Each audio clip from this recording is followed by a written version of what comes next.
ពេលនិយាយដល់ brand ដ៏ល្បីឈ្មោះ Gucci នរណាក៏ស្គាល់តែអ្នកប្រហែលជាមិនដឹងទេថាមុនខ្លះជាយីហោល្បីល្បាញទូទាំងពិភពលោកដល់សប្តាហ៍ថ្ងៃនេះដំបូងឡើយវាត្រឹមជាហាងរចនាម៉ូដសម្លៀកបំពាក់ដ៏តូចតាចមួយប៉ុណ្ណោះវា educate និងនាំអារម្មណ៍មិត្តអ្នកស្ដាប់មកស្គាល់ជាមួយនឹងស្ថាបនិកលោក Guccio Gucci និងការបង្កើត brand Gucci លោក Guccio Gucci កើតនៅថ្ងៃទី26 ខែមីនា ឆ្នាំ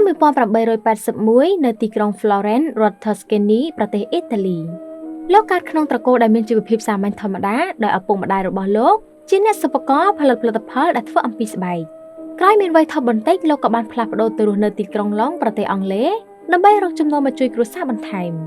នៅទីនោះលោកបានធ្វើការជាបុគ្គលិកលើកអីវ៉ាន់ធ្វើការនៅក្នុងសន្តាគារ Savoy ឯទីក្រុងឡុងក្រោយមកលោកបានសម្រេចចិត្តធ្វើត្រឡប់ទៅប្រទេសកំណើតរបស់លោកវិញ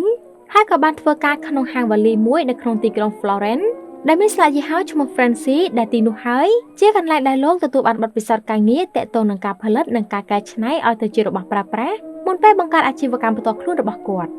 រហូតដល់ឆ្នាំ1921លោកបានសម្រេចចិត្តធ្វើការបើកហាងដែលមានស្លាកយីហោថ្មីមួយជារបស់ខ្លួនឯងដែលមានឈ្មោះថា House of Gucci នៅក្នុងរដ្ឋ Florence ដែលពេលនោះការបើកហាងនេះគឺមានលក្ខណៈគ្រួសារ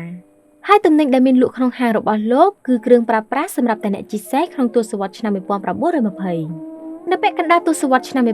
1930វត្ថុធាតុដើមក្នុងការផលិតមានផលវិបាកក្នុងការនាំចូលហើយចំណូលក៏ថយចុះដូច្នេះដើម្បីរក្សាអាជីវកម្មមួយនេះឲ្យអាចដើរទៅមុខបានលោកក៏បាននឹកឃើញពីការរស់នៅរបស់ពពួកមូលធននិយមនៅទីក្រុងឡុងកាលពីលោកធ្វើការនៅទីនោះដែលពួកគេរស់នៅក្នុងភាពស៊ីវិល័យនិងទំនើបរបស់ប្រើប្រាស់របស់ពួកគេសុទ្ធតែជាទំនិញ brand ដែលមានតម្លៃថ្លៃ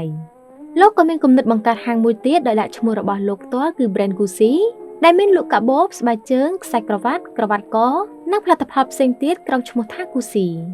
លោកក៏បានបន្តរចនាម៉ូដផលិតផលជាច្រើនផ្សេងទៀតនិងកាន់តែទទួលបានប្រជាប្រិយភាពហើយលោកក៏បានពង្រីកទីផ្សារអាជីវកម្មបន្ថែមទៀតដែលពេលនោះអ្នកគ្រប់គ្រងដ៏សំខាន់នៃផលិតផលរបស់លោកគឺពពួកអភិជនជាតិអង់គ្លេស